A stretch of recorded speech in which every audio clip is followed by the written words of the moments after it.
Hi, hello, and welcome back to another episode of my podcast. Now, what was I talking about? My name is V Noir, and this week I'm talking about the film from 1996, Bound, by the Wachowski sisters, because they're sisters now. And, I had seen clips of this movie, and in general, I was just very interested in looking at their work pre them releasing the movie The Matrix and lesbianism, like love some sapphic shit. And this is still like sort of not dark, but like it is filmed very like moody and stuff, and there's a lot of black and everything, and I'm like, ooh, it has such a vibe. And there is a lot of interesting camera work, so that's kind of fun too to think about. Like, oh, okay, so they were also sort of experimenting with camera work even prior to The Matrix, um, which is very fun.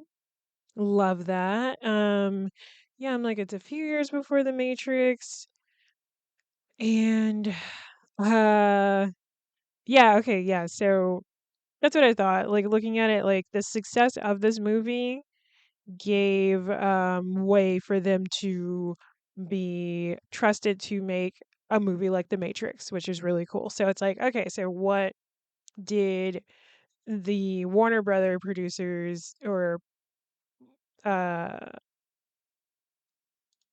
studio heads uh see in that to then trust, these two people to make The Matrix. And of course, The Matrix is inspired by like things like Ghost in the Shell and other anime things, but um, which is always interesting because I'm like, okay, so you definitely had your influences and whatnot, um, and I always enjoy learning that kind of stuff too. But it's also like they still made their own original thing versus I'm like, I don't want to get too much into it with Satoshi Kon, Satoshi Kon, and how like things like his movie Perfect Blue, his animated movie Perfect Blue and Paprika, those have been like taken frame for frame, even with stuff like in movies like Inception and by Christopher Nolan and Black Swan as well, taking from it, and even that director specifically being like, "Yeah, I was inspired by this guy." And sadly, Satoshi also like that is his name, right? Sadly, Satoshi, passed away, and he wasn't really, um, as um, he didn't make that much money. Honestly speaking, he didn't make that much money off of his work, and versus someone who was inspired by his stuff, and then goes on to win awards and makes way more money than him. And I remember seeing an interview where he was kind of upset about that as well, just like, haha, I'm writing in God, what's it called? Just like the regular uh wow, I can't talk today. Like I'm trying to record this preemptively and I can't even talk right now. He's riding in regular and somebody else is flying first class, economy. He's riding economy, and, a person who's taken inspiration from him is riding first class. Like that was kind of the level of you know, like what he was dealing with. And so and I need to do this before I start recording. But yeah, I'm like, that really sucks. And then I believe he passed away from cancer as well. Let's see. I'm on his, yeah, he died of cancer in 2010. Oh, yeah. I need to watch more of his films, but Paranoia Agent is the thing. The show is the thing that got me into him, and I thought that was like really interesting, and I liked his style. I've seen Tokyo Godfathers. I think it's free on YouTube as well. That's how I watched it. And then some of my more art house theaters play like things like Perfect Blue and stuff periodically, so I need to catch that in theaters at some point. But anyway, yeah, to get into Bound and the synopsis. So, um tough ex-con Corky and her lover, Violet, concoct a scheme to steal millions of stash mob money and pin the blame on Violet's cricket boyfriend, Caesar. And so it's saying that, but they're not lovers right away. Literally, Corky gets out of jail and then gets this like sort of job to fix up an apartment. So she's like a plumber. She's you know dealing with all of the maintenance that goes into redoing an apartment after somebody's like moved away. And so she's coming up to the apartment, and then she meets Violet, who's played by Jennifer Tilly. Corky is played by Gina Garson, and Caesar is played by Joe Pantalonio. Pantalonio. Pantalonio. I recognize him, but I can't. I'm like, I know I've seen that man in things, but I can't remember. Of course, he was in The Matrix too. I'm like, of course he was. Oh my god, he was the fucking Cypher, the guy that I mean, spoilers, I guess. The guy that betrayed Neo and the gang in the end. It's kind of funny to think about when directors are like, "Yeah, I know this actor. Let's get you back into something." Oh my god, my arms. I'm continuing to live record my podcast, and I'm wearing like a tank top, and I just saw my arms moving. I'm like, oh yeah, look at that muscle. And then if you are watching it, that's my other cat right here on the bed. That's his tail. He's very adorable. He's asleep. I'm like, what else have I seen him in? He's been in a lot of stuff, and I don't recognize a lot of this. So we're just gonna say The Matrix. The Matrix. And then Jennifer Tilly is someone who I've had like a childhood crush on, but it was one of those things where I feel like I've talked about this is like I've had an attraction to women, but I didn't recognize it as an attraction. It was just like that person is really beautiful. I just want to stare at them, and I wouldn't go past that in any way for me. So that was how it was with for me and Jennifer Tilly. And I saw she was in Liar Liar. She was in some of the Chucky movies, at that time, like the 90s. And they currently I think it got canceled actually, but there was a Chucky television series that also involved the original creator of Chucky, and he kind of wanted to expand Chucky a bit, which is fun. I didn't actually watch it because I'm really like when the doll looks a little weird to me. I can't suspend my disbelief because I'm like, isn't the whole point of all of this is that like it's a doll that looks cute and then becomes creepy over time, and because it's possessed. But I don't know, I might still check it out. I mean, it sucks that it got canceled. Um, oh, and then I was gonna say with Gina Garson, she was in Showgirls, which came out a year before this movie. So it's like in Showgirls, she's like this high femme, really talented dancer who people are coming to see her perform. And then she goes from that, and then a year later, she's playing this more butch woman. And I'm like, wow, the duality of this actress. It's really cool, really fun. And she looks gorgeous in Showgirls. She is really attractive in Bound too. And yeah, I'm like, you can definitely see her range. I mean, Showgirls is a completely different movie, and I've already talked about it before, but I was like, I know I recognize her, and I wanted to look into her more. A kind of funny coincidence is the actor Christopher Maloney is in this. He's playing kind of a dumbass. And he is in Law and Order. He's like the Law and Order guy, which is pretty funny. And my roommate didn't recognize him.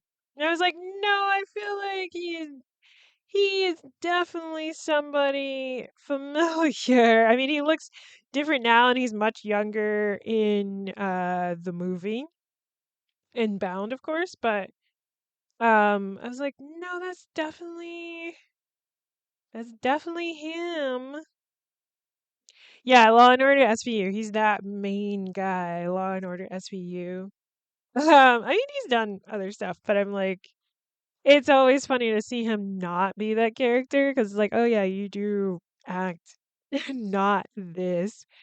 And yeah, so to get back into the plot, so Corky has his new job. She sees Jennifer Tilly's character, Violet, with her boyfriend Caesar on the elevator, and Violet is obviously like flirting, even though she has a man.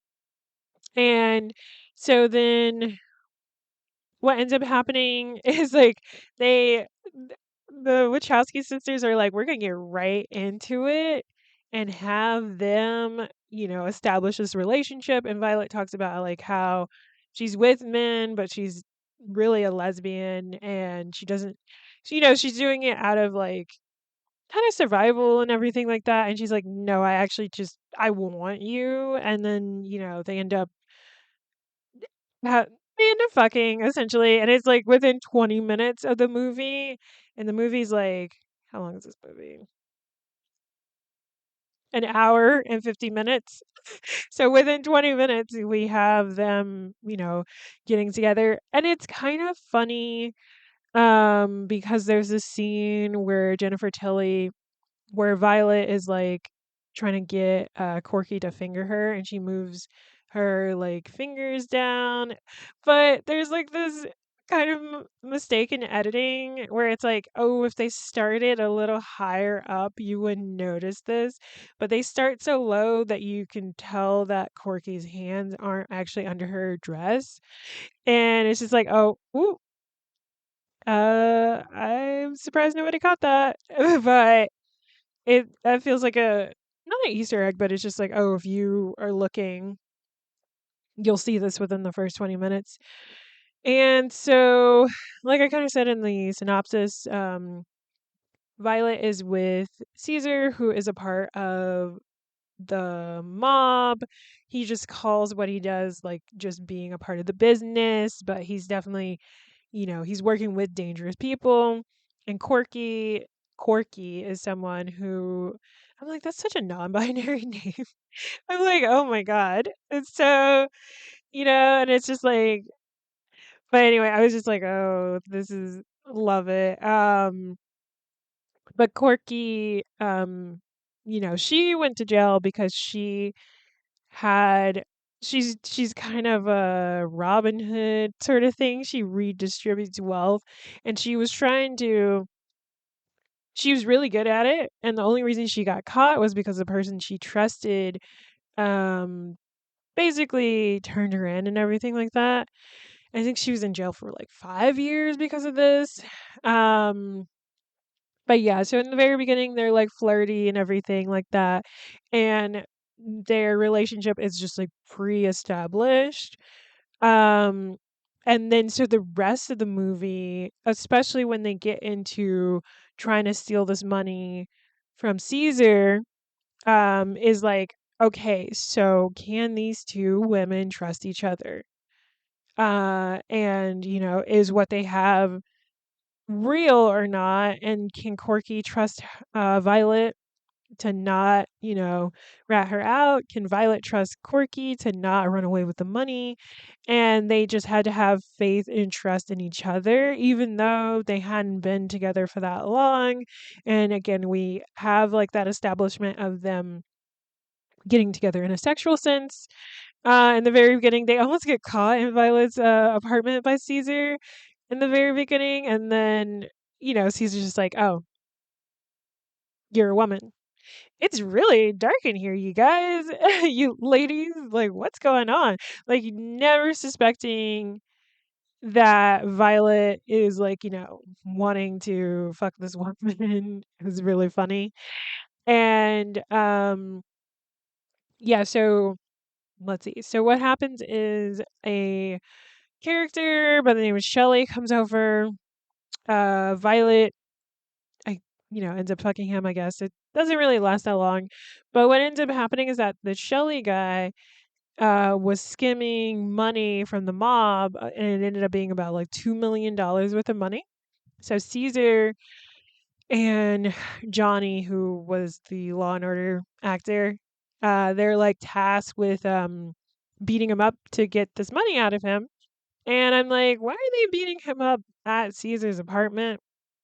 But it kind of feels like this apartment complex is kind of they at least the owner knows that some of the residents are like related to the mob, but not everyone is aware because I guess, it's like an actual residential place, like normal people live there. And I'm gonna explain. Oh, and I'll say only because of the fact that a neighbor calls the cops at some point in the movie later on. But yeah, it's just like, wait, what was I saying?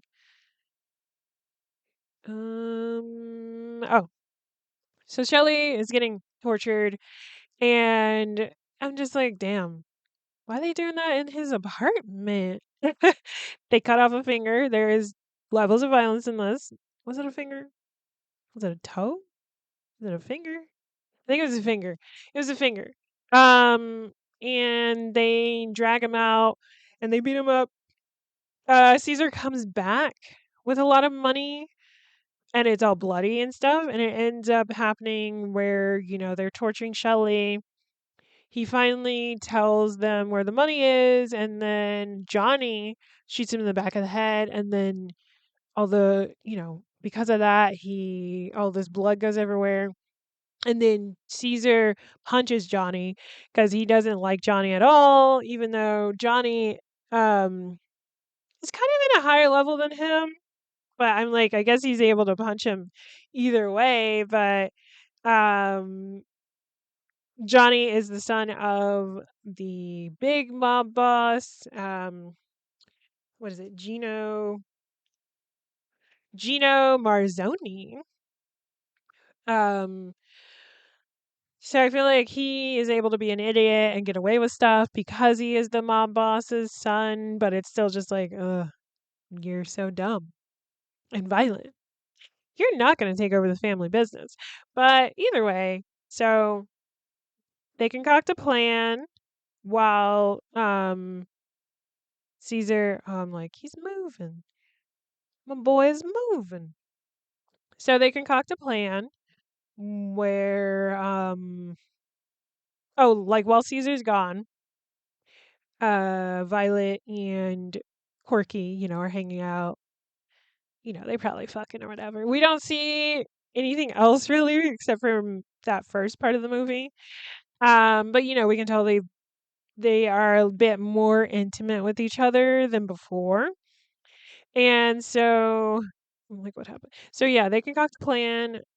Corky tells her to have newspapers by to fill the case because she's gonna, take the money.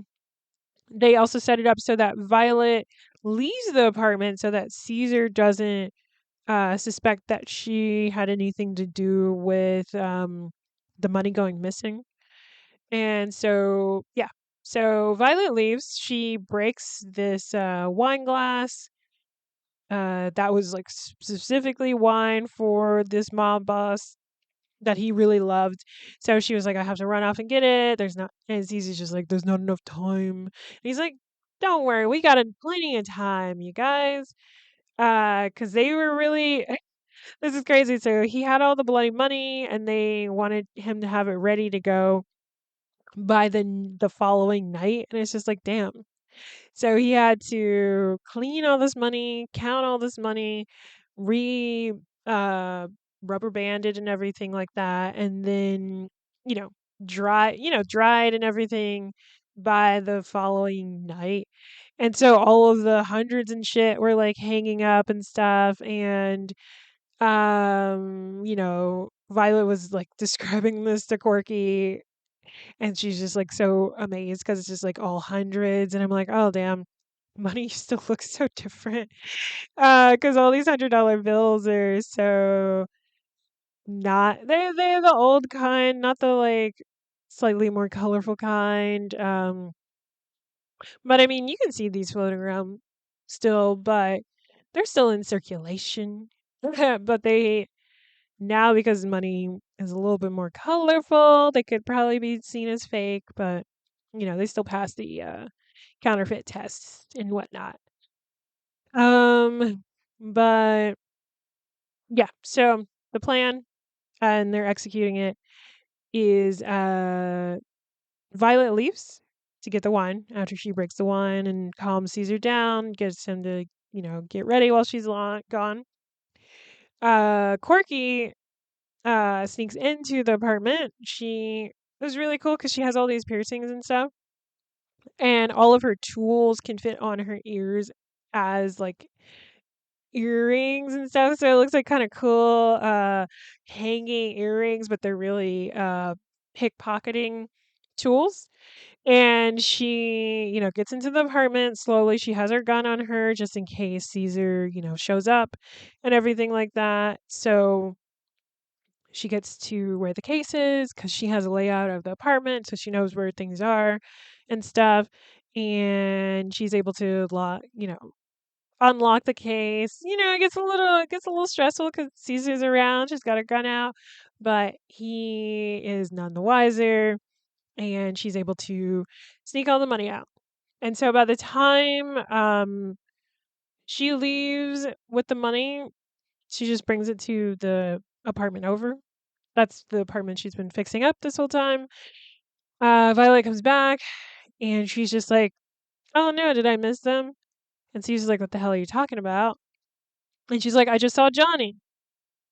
He was in a rush or whatever." And this, so basically, the plan is to get Caesar to think that Johnny just snuck in, stole the money, and, tried to cheat him basically, and have him take the fall for this money not being here.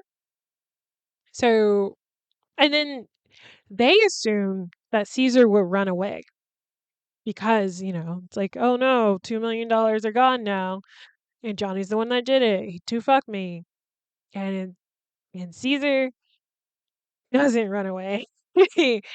He doesn't leave. He's just like, he's really fucking pissed. He's like crashing the fuck out. He's like, Johnny fucked me. I hate that man. I'm going to kill him. And I was like, shit, they really underestimated Caesar's behavior. Like they really weren't sure how he would. They assumed he would react one way, and he ended up doing like completely the opposite. And so Violet, being scared, I mean legitimately scared, but also kind of like playing it up a little bit, is just like, I can't deal with you. I don't want to deal with this. I have been wanting to leave the mob and the business or whatever. This is the final straw for her. And Caesar doesn't let her leave, which is so fucked because he thinks in his mind that Johnny and her are in it together. So now he's like, you can't leave because I need you to prove that you didn't just work with him to fuck me over, which is so fucked. So now, what's what to call it?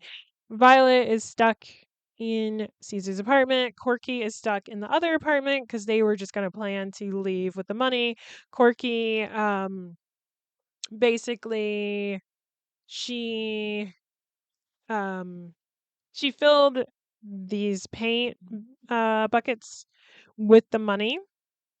She put the money in plastic bags and then put those bags in the paint buckets so she could just like sneak out with these paint buckets. Very unassuming, like a really good plan. And now, Violet's fucked. And again, this is what I was talking about with like, okay, these people have to trust each other. Even though we've not really seen them with each other for that long, but there's a level of trust that has to be here because Corky could have easily just left Violet there and left with the money. But she decided not to do that. And so we get to a point where, the mob boss shows up, Johnny shows up, another guy shows up, and Caesar's just like, he's trying to confront Johnny like low key. Just like, just open the case like you did before. And Johnny's like, I don't know what the fuck you're talking about. Like, what are you saying to me right now? And so Caesar gives him the key, and Johnny opens the case, and it's just the newspapers that Corky put in there. And Caesar pulls out his gun, and he's like, why'd you fuck me over, Johnny? Why'd you do this? And Johnny's like, I don't know what the fuck you're talking about. The other two dudes are like, hey, calm down. Violet's behind the bar, so she's like kind of away. And then Caesar shoots Johnny in the leg. And then he's like, next time I'm going to shoot your dick off. And then the mob boss, Gino Marzoni, gets up and he's like, hey, put the gun down.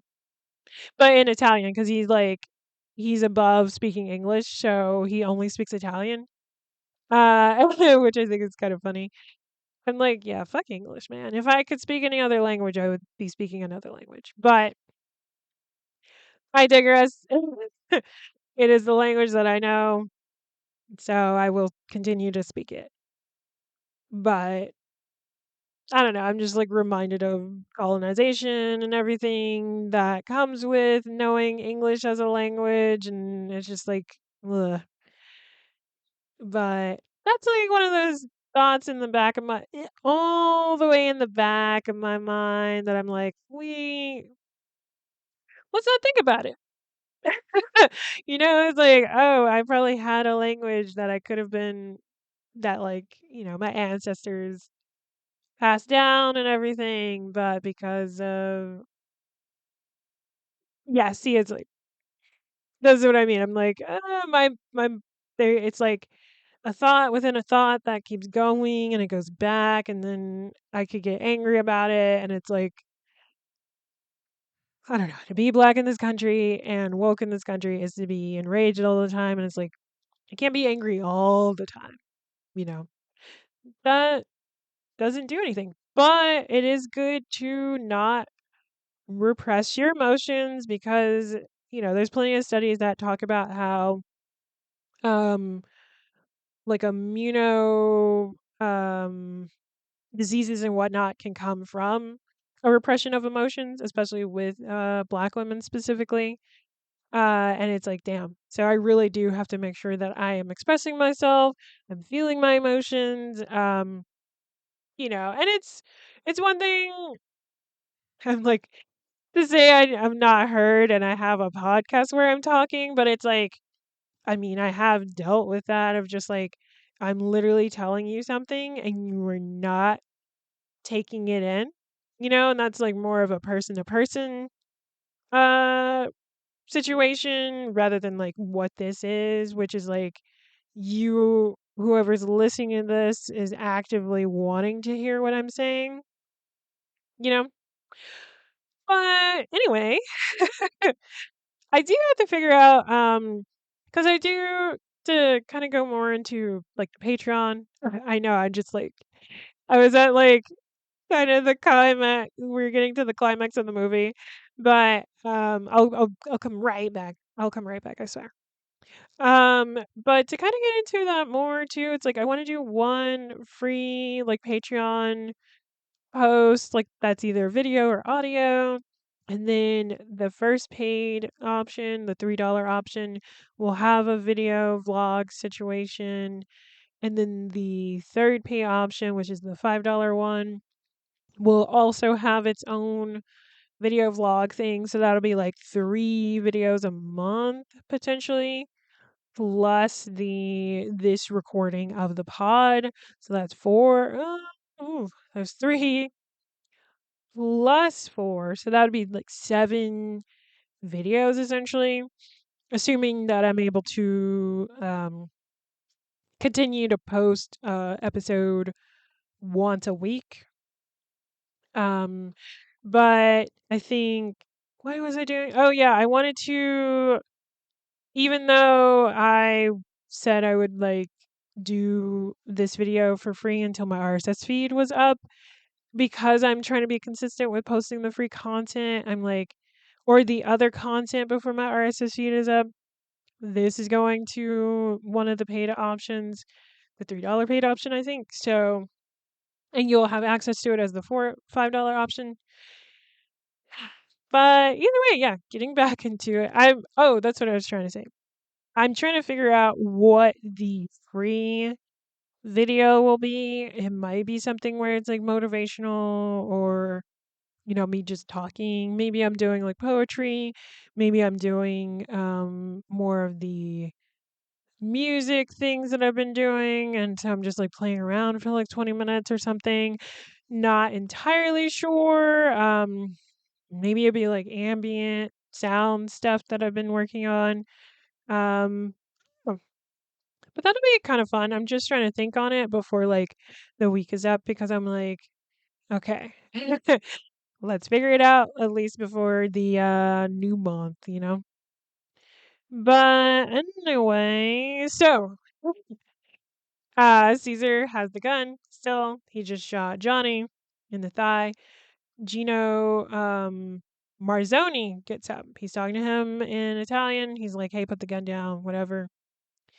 And I was like, "Damn, it would be kind of sick if this guy was just like so cool that he could get him to give him the gun without actually like doing anything, because he's just like, his aura is just so intimidating, you know?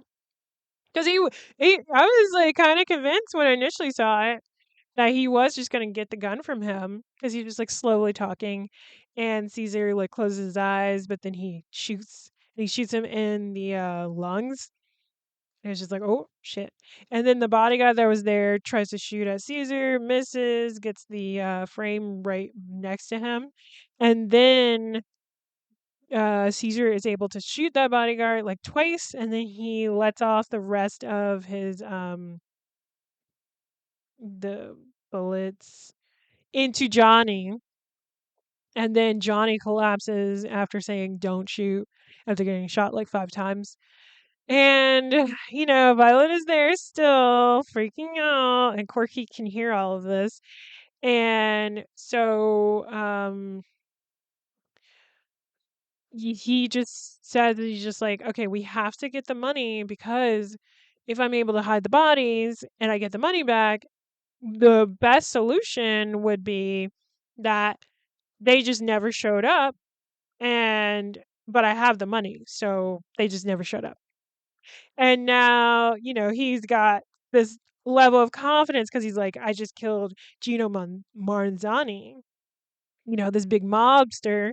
So he's like, nothing can get me now. And then all of a sudden they hear sirens, and he's just like, "Ugh, it's just cops. Whatever." And I'm like, this guy has a lot of stamina, first of all.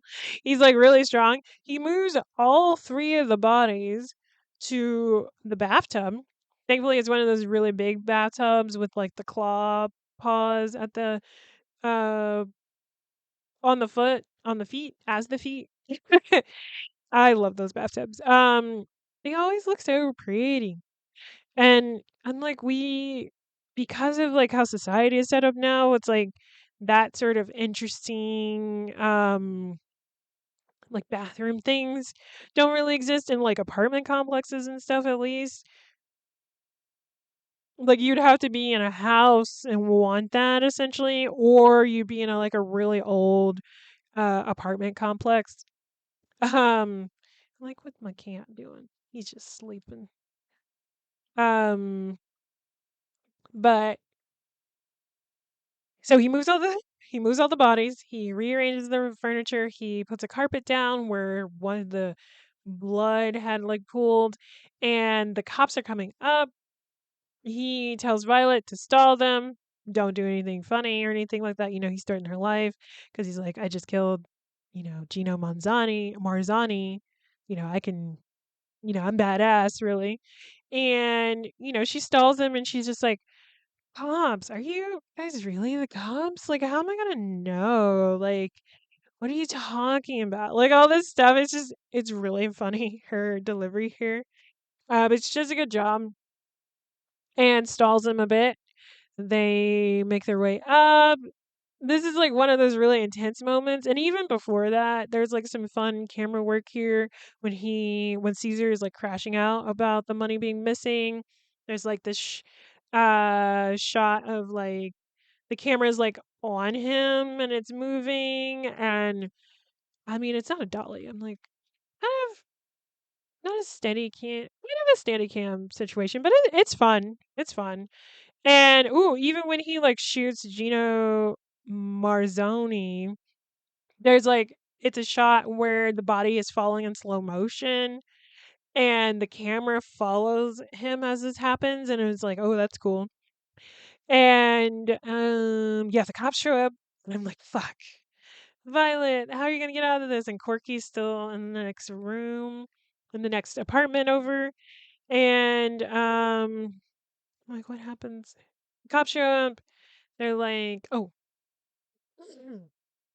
before the cops show up to the apartment, Caesar turns the TV on and all the way up, and he has a bloody shirt from, moving all these bodies. He takes that off, he wipes himself down, and, Violet opens the door, and he's yelling, and he's acting like he has a bad, like, ear, and, the cops are just like, oh, we know what happened. The neighbors probably heard the TV. They thought there was real gunshots. And then one of the cops is like, "Can I use your bathroom?" And I was just like, "Ah." And it was right after Caesar offered them like alcohol, and the other cop was like, "No, not on the job. Not on the shift." And then yeah, so the cop is pissing. He's pissing up a storm actually. I was like, "Damn, how much piss did you have?" And then while that's happening, they kind of pan down a little bit and we see like blood driplets coming from one of the bodies, and it's just like, he could see it. And the other cop is walking around and he gets to the rug and he steps in a pool of blood, and it's just like, how do you step in that and not feel anything? Um, but the cops leave. They don't, catch wind of anything. They leave. They're incompetent. I was just like, oh damn, this is like a commentary on the incompetency of the police force in Chicago. Is how I was kind of taking it. I was like, damn, that fucking sucks. Because it takes place in Chicago, and so I'm trying to figure out. After that happens, they go to Johnny's apartment. I think that's what happens. They go to Johnny's apartment. He's still looking for the money.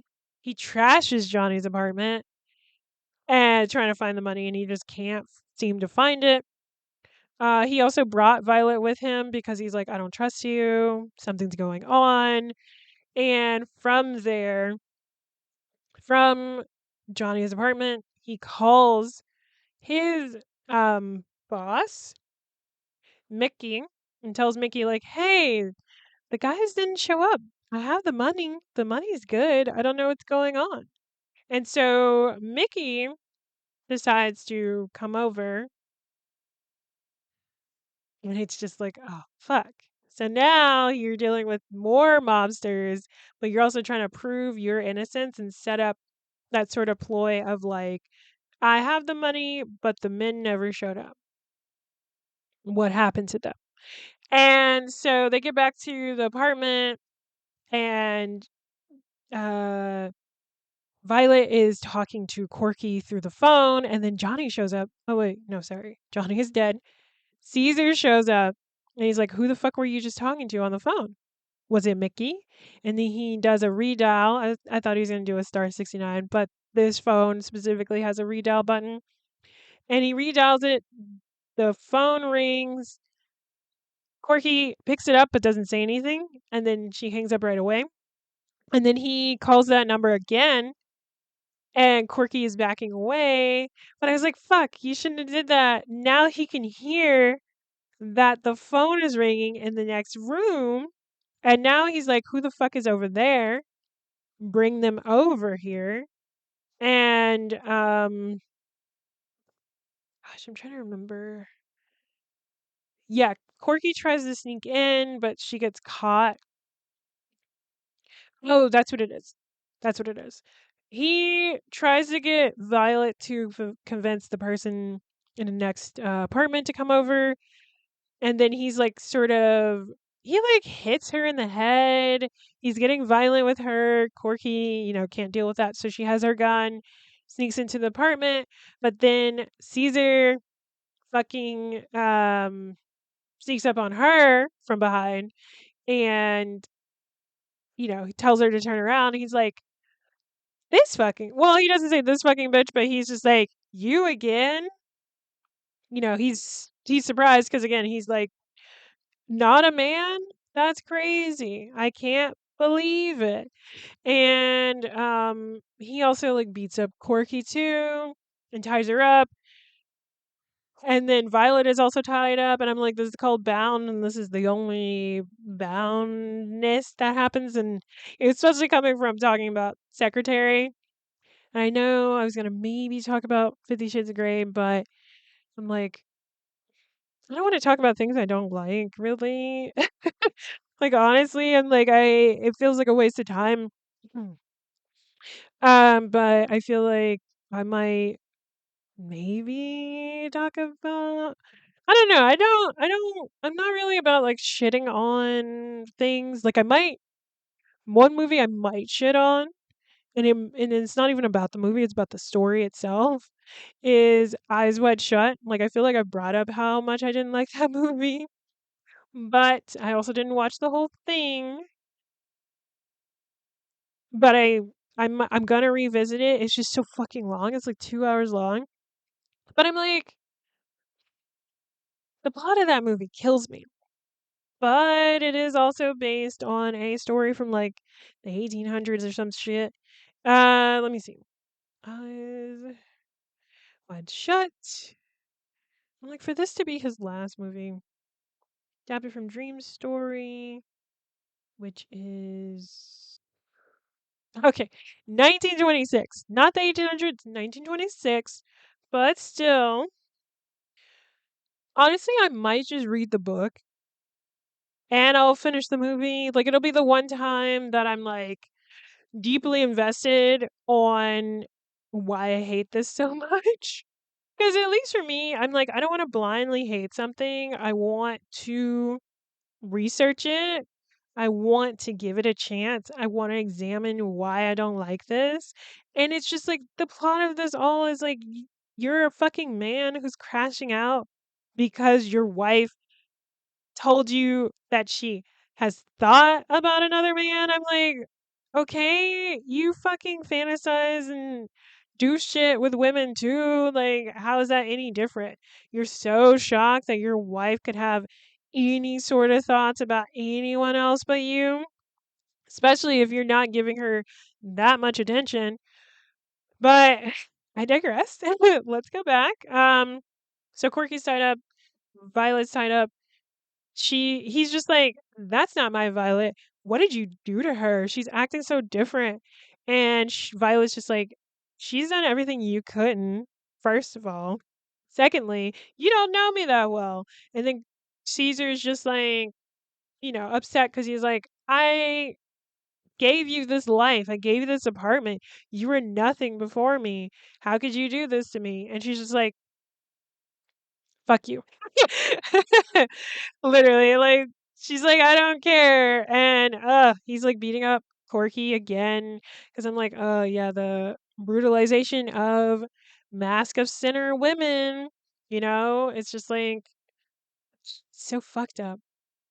But he's just like, oh, I knew I couldn't trust your kind. And calls her slurs and shit. I'm like, oh god, fucked up. But he decides to um fuck with Corky and try to cut off Violet's fingers because he's like, I got 10. I'm gonna ask you 10 questions. I have 10 fingers. So if you don't give me the answer I want, I will cut off a finger. And I think that's. I'm like, I know I'm kind of mixing up the plot a little bit. I think. I'm like, I had to go on a tangent about fucking Eyes Wide Shut yet again. I'm gonna visit that movie. I'm gonna revisit that movie. I'm like, it's just 2 hours long. Let me just double check the plot. Da-da-da-da-da, okay, that's what I thought. I was just like, how did they? Oh, oh, oh, oh, oh. I remember. So I was just like, how do we get to this point? But he he is about to cut off a finger if Corky doesn't answer him. She tells him where the money is, but he's like, you can't kill me because you don't know if that was a lie or not. So you have to give it a second. And then but the bell rings, Mickey is there. He hides Corky. He tells Violet, hey, work with me here, you know, um, try to plan. They wanted to plan, you know, her coming out and everything or whatever, just to make it seem like everything normal. I was like, please don't go to the bathroom again. But let's see. Violet, Mickey is about to open the case. That's empty, of course. After Mickey has expressed, like, I don't know what happened. We went to Johnny's apartment first. It was ransacked. We don't know what's going on. Violet calls the phone, the home phone, and Caesar answers it because Mickey's like, aren't you going to answer that? And he answered it, and it's just Violet, and she's like, we're going to cut a deal. I'm saving your ass right now. Tell them I'm Johnny, like Johnny, or no, it's probably Johnny. Tell them I'm Johnny. We got in a car accident. We're at such and such hospital. And we take half, we leave, whatever, that's it. And so Caesar says all these things to, save his ass essentially. Mickey doesn't open the briefcase and they leave to go to the hospital. And it's fucked up because Violet comes out. She does have a bruise on her forehead from Caesar hitting her in the head with a gun. And she moves her hair in the way of it. And I was like, okay, that was attention to detail here. Love that, you guys. And she she ends up getting stuck with Caesar, who has his gun, even though he's wearing a towel, but he's not wearing a towel for real. Because he was trying to act like he just got out of the shower. And so he has the gun pointed at her, which is fucked. And Mickey leaves, and I'm just like, I hate that. Mickey leaves for the hospital, and Oh, there we go. So I'm trying to remember.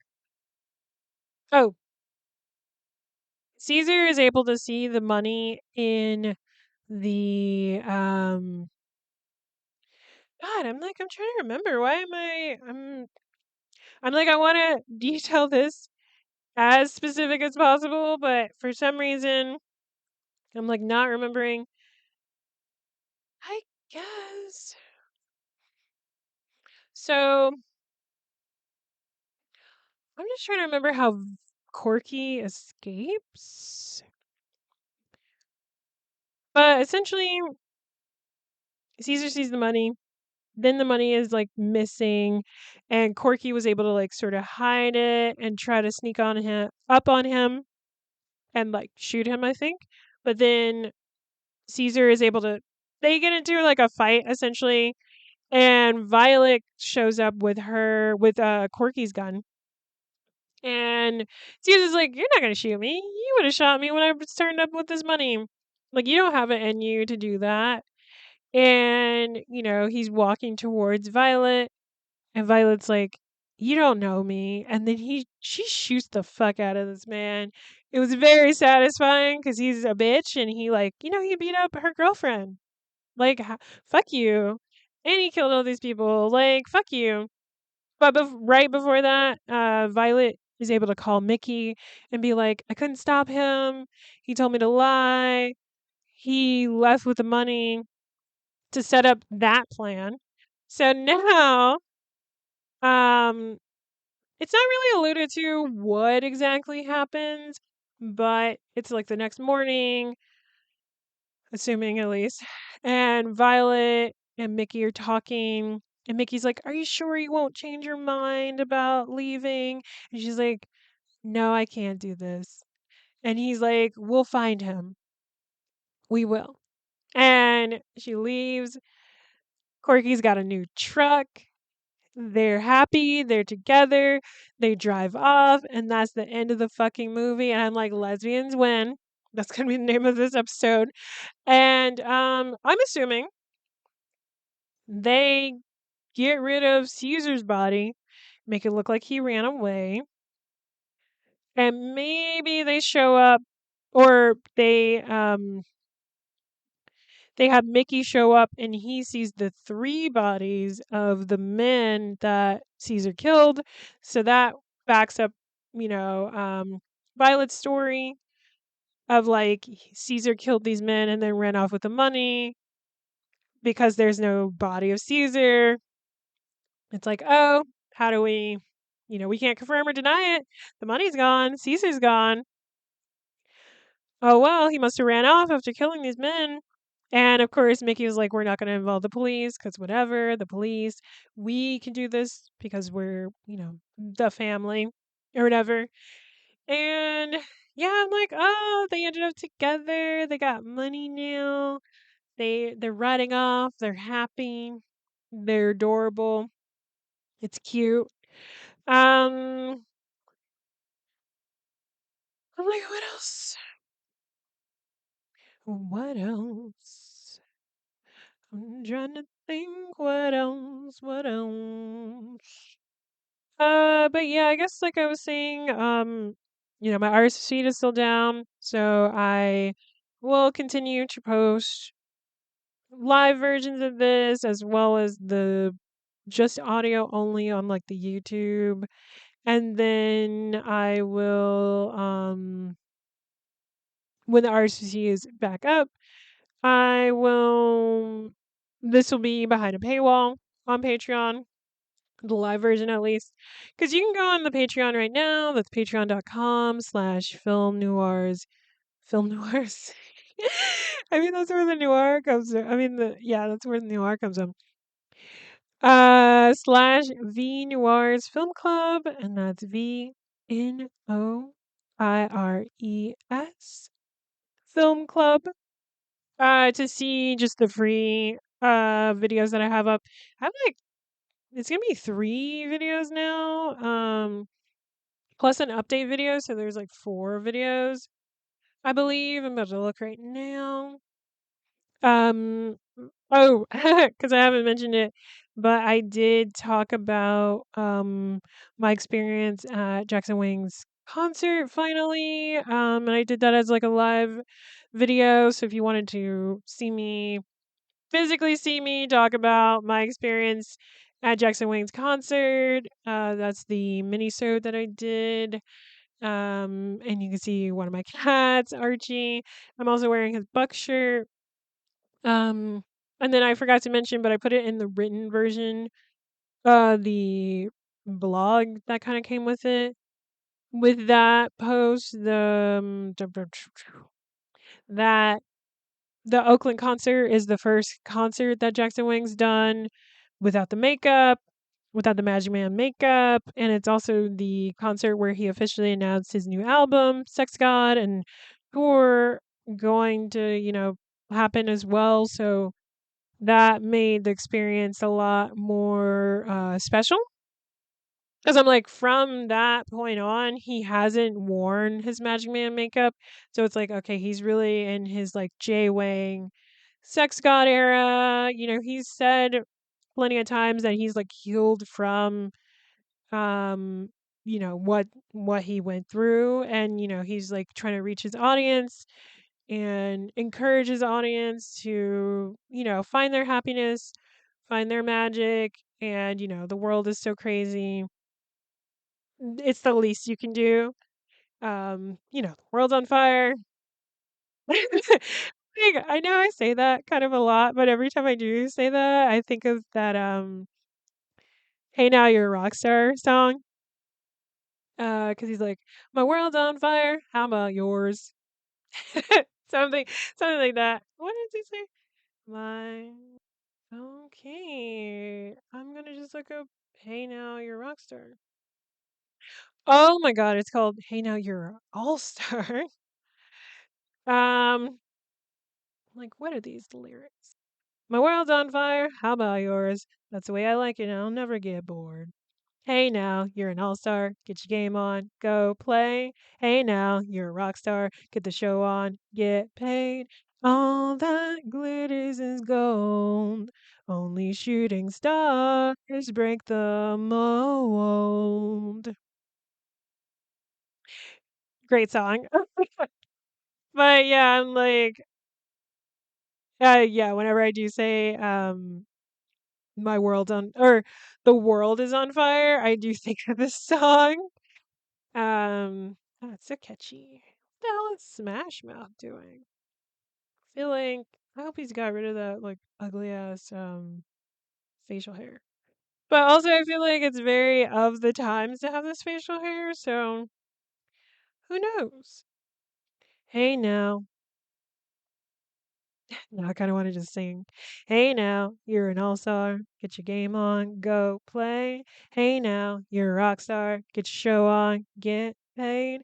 All that glitters is gold. Only shooting stars break the mold. Now I gotta listen to this. I'm like, I don't remember what the go for the moon part sounds like. Oh, Shrek. Um, are they on tour? Damn, they've had a lot of drummers. I guess that happens. They've been a band since '94. Yeah, they're gonna change up their band members unless the one of the like the singer passes away or something, which he seems like he hasn't. Um, I really didn't think I would go into talking about Smash Mouth. I don't even really listen to them like that. And oh, they started in San Jose, California. That's cool. Um, members. Only shooting stars break the mold. I'm like, thankfully I got the mic figured out because I'm like, okay, you can hear me. Good. I don't know. Now I'm like, I want to sing something else. Now I just want to sing. I'm singing in the rain, just singing in the rain. What a glorious feeling. I'm happy again. I actually don't know the rest of the lyrics either for that. Ew, ew, ew. I clicked on AI mode on accident. Um, singing, just singing in the rain. I'm laughing at clowns soon. I'm like, okay, what's the melody? I'm like, wait a minute, how is this song? Yeah, so that's kind of gonna be it, I guess. There was like that fucking White House thing that was like, we're gonna put pro-trans people in like a list or whatever, and it's like, oh, okay, I guess I'm an anarchist for wanting to live my life and for the people in my life to have a life that is unharmed, I guess. Like, okay, pro trans. I'm like, okay, so y'all care more about.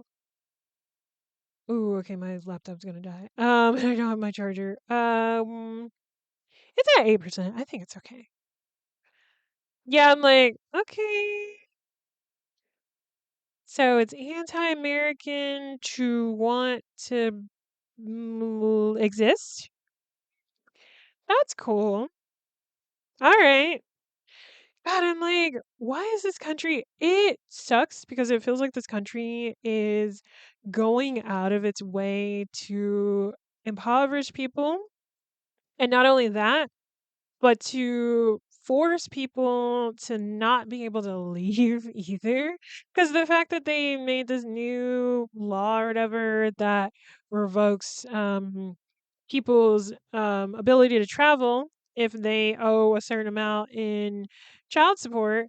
It's like I saw people being supportive of that, but it's like y'all do realize that they could easily just have the word debt be the thing to stop people from being able to travel outside of this country. I'm like, they start here. They've done this with like everything. Literally, like the trans issues being the catalyst of all this other stuff because it's like at the end of the day, trying to control what an adult wants to do with their body has to do with bodily autonomy, which not only has to do with trans lives, it also has to do with like birthing people's lives. And that's not just women and trans men, that's also girls who, start puberty really early and through rape or sexual assault or anything like that. Um, are now having to bring a baby to terms because abortion doesn't exist in the state that they're in. So it's like this it all encompasses like everything. It's all intersectional. It's not just a one issue thing. Everything is connected. And it sucks that, you know, it like as much as I want to be able to summarize things very easily, and I'm not like a political like pundit. Like I'm not like I haven't studied politics, but I'm like I am someone who is autistic. I notice patterns, it's like these are things that if you were just paying attention, you could tell that it's like, oh, this is all interconnected, and people who are informed and historians of things like World War II and stuff know that the things happening, especially when it comes to pandemics and especially when it comes to trans and queer lives, that it is all interconnected and it is all usually leads up to fascism. So, and I'm like, I would trust the people that know more about the thing than I do, and it's also like, okay, if this is a pattern, it's like, oh, we know. And people in 2020, when this was happening, were saying these things. And it's like, it's continuing to happen. It's not, I'm like, we're 6 years out, and the things that people were saying were going to happen are happening. So it's frustrating, And then with the added thing of like AI and it dealing with like fucking up people's ability to think for themselves. It's like, okay, this is just adding to everything, you know? But I'm like, I didn't want to end it on like a serious note or whatever, but it is what it is. It's like this is the world we're living in. And as much as I want to, continue to live in America, I'm like, maybe I will move outside of it. I don't know. It would really suck because it's like I have so many friends here, family here, I don't want to leave them. And for me, it feels like leaving is like giving up. And it's like, I do believe in a better world and a better future. Um, and it's just, and I have to come to terms with the fact that, like, maybe it won't happen in my lifetime. Maybe it'll be something for people in the future, because the fight is ongoing. It doesn't stop.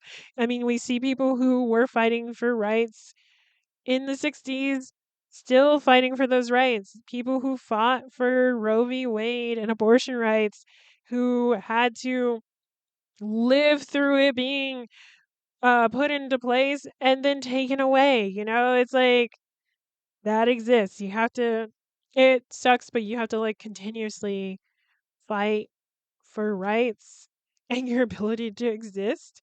And it sucks that we have people in power who don't care about people, even though that's supposed to be their job, which makes Mondani such a threat to what they're doing because it's like, oh, so you can be a politician and do good by your constituents.